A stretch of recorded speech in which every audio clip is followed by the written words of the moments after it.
E aí galerinha, beleza? Esse daqui é o novo escapamento que eu coloquei na B100. É o estalinho da Roncar.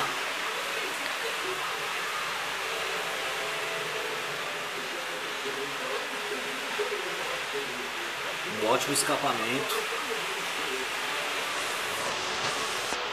Vou ligar aqui a moto.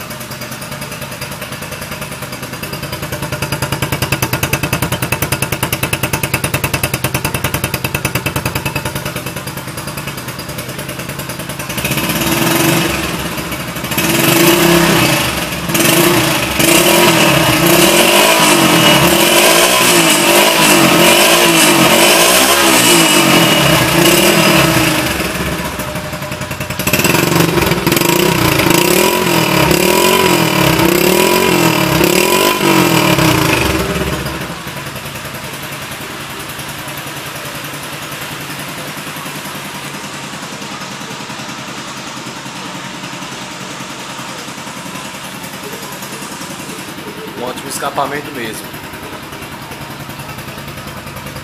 Estalinho Roncar.